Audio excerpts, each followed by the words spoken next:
Азыр үгүт компаниясы жергиликтүү жана шаардык кеңешке бара жаткан партиялардын арасында жүрүп, баягы көнүп калган жагымдуу одаларга кулак тоюп жаткан кез. Ээрчишип экөө баратса, экинин бири талапкер болуп, бул жолу шаарды башкаргысы келгендер арбын. Мурда 5-6 партия же округдагы бирден адам кооз сүйлөп, кабат-кабат убадаларды берсе, азыр андайлар Бишкек боюнча 2000 кишиге жакындады. Биз бул ирет Ата журт Кыргызстан деген партия тууралуу сөз кылып, көшөк артында катылган сырларын ачып берүүгө аракет кылмакчыбыз. Ата журт Кыргызстандын сап башында мурда президенттик шайлоодо ат салышкан Мөл Булак кредиттик компаниясынын башчысы Бабыр Төлөбаев келе жатат. Бабыр Төлөбаев азырынча саясатта жаңы эле жылдыз жанды. Бирок акчасынан алганда үгүтчүлөрдү көбүрөөк алып, көрнөк жарнактарды көбүрөөк келгенге кудурети жетет. Ошол эле учурда президенттик шайлоодогу добуштарын эске алганда, шайлоочулары башка партияларга салыштырмалуу көбүрөөк десек да жаңылышпайбыз. Экинчи тизмеде болсо азыркы учурда депутат болуп отурган Жамгырчиев Талантбек жазылган. Ал буга чейин Өнүгүү Прогресстен депутат болуп отурса, парламенттик шайлоодо Мекенчил партиясынан катышкан. 3 жылда 3 партия алмаштырды десек туура болот. Үчүнчү тизмеде болсо Истиченко Валентина, азыр Бишкек шаарынын депутаты. Ошол эле учурда шаардагы көп окуучусу бар номер 28 орто мектептин директору болуп иштейт. 4-чү тизмеде депутат Тагырагы шаарда мурдатан депутат болуп отурган, улуу иштерин улантканы бара жаткан Акматов Рыспай мырза ушул партияда.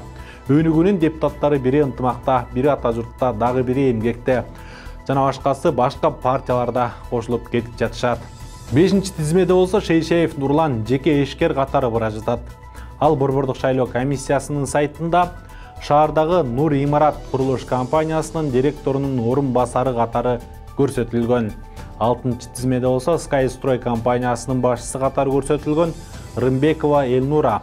7-чи тизмеде салык кызматынын инспектору Бейшебаев Эдил катталган.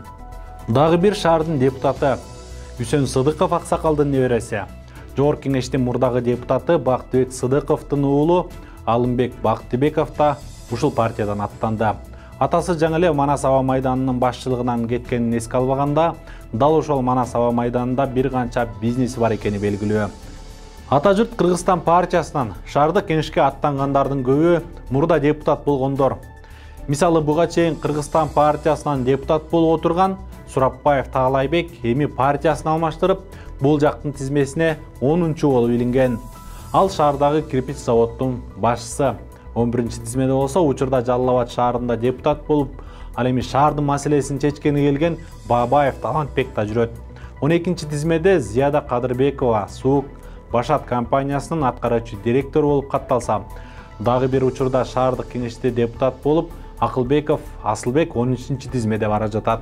Мындан сырткары Нурстрой компаниясынын башчысы Эмил Абдыкадыровдун уулу Абдыкадыров Улан Памирстрой компаниясынын башчысы Махмудов Махамматта Ата журт Кыргызстандын катарында. Жалпылап айтканда, жаңы жүздөр менен кошо шаардын учурдагы 7 депутаты, ишкерлер, бизнесмендер, мугалимдер жана жумушу жоктор ушул партия менен ат салышкан. Борбордун бюджети, мэрди бекитүү, шаарга тийиштүү башкармалыктардын башчыларын шайлоо, деги койчу бардык шаарга тийиштүү чечимдер Бишкек шаардык кеңешинин депутаттарынын колунда. Кийинки чыгарылышта Ата журт Кыргызстандан башка партиялар жана алардын курамы боюнча да кенен айтып беребиз. Аты жөнүм Сыргак Бактияр уулу, аман туруңуздар.